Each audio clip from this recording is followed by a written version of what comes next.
In this section, we'll go through the simple installation process using TigerClaw hidden deck fasteners. But first, here are a few tips from the pros. Attention to the deck frame is very important. All joists should be level with each other. If not, it can create unevenness, squeaking, or installation difficulties. These common tools are needed for installation: 8-pound long-handle sledgehammer, a drill with torque setting, a standard framing hammer, pliers, and a 1/8-inch drill bit. In order to speed up the installation process, we suggest a 2-person installation team. One person can install the TigerClaw fastener and the other person can drive the screws. A 2-person team will also help ensure an even surface, with both people standing on the deck board as it's driven onto the prongs. The hammer board should be a 2x4, no more than 4 feet in length. Anything larger than a 2x4 will make installation more difficult. It's also recommended to make a beveled angle cut on the ends of the hammer board. This will help it to slide easier across the joists.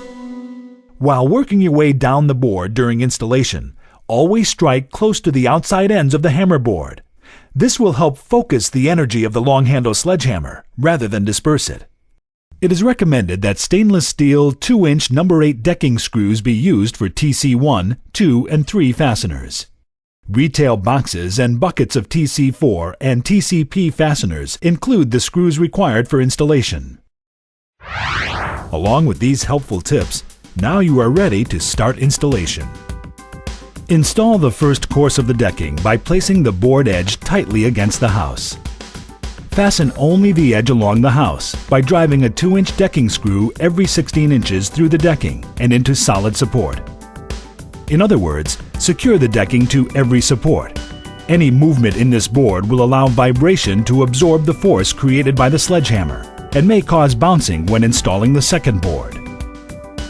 Now, you're ready to secure the outer edge of the first board. Insert the prongs of the fastener into the installation block. Center the block over the support. Then, fully install the TigerClaw into the decking by striking the block with hard blows using a standard hammer. Now, drive the decking screw at a 45-degree angle through the center hole of the TigerClaw and down into the joist. A screw gun with ratcheting torque is recommended. The screw should be snug, but do not distort the TigerClaw by overdriving. Now, install a fastener and a screw at every joist of the first board. Check the position of the TigerClaw. The prongs should be straight out horizontally from the deck board. If necessary, use pliers or a hammer to correct the angle of the prongs. Now, you're ready to install another board. Always start installation at the end of the deck board. While standing on the deck board, drive it onto the prongs, setting the decking board onto the end fastener so that the proper gap is achieved across that fastener. At this point, install the first fastener and screw into the deck board to hold it in place. Now, continue to install decking using the sledgehammer. When driving a board onto prongs, swing the hammer on one side of your body, the side on which you started installation of the board.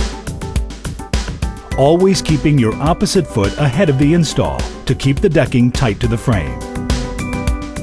Use one hit with the sledgehammer per joist and move down.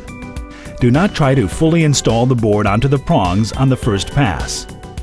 Once the end of the board is reached, drive the end until the proper gap is achieved. Then install the second TigerClaw fastener and screw to hold the board in place like at the beginning of the board. Now, work your way back across the center of the deck board. Carefully swing the sledgehammer once at each joist until you attain proper gapping at each fastener.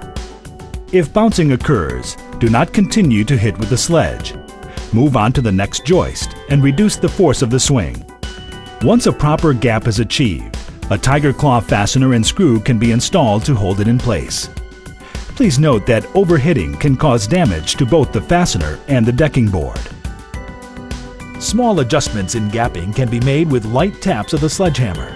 Simply repeat this process with each board until the decking is completed.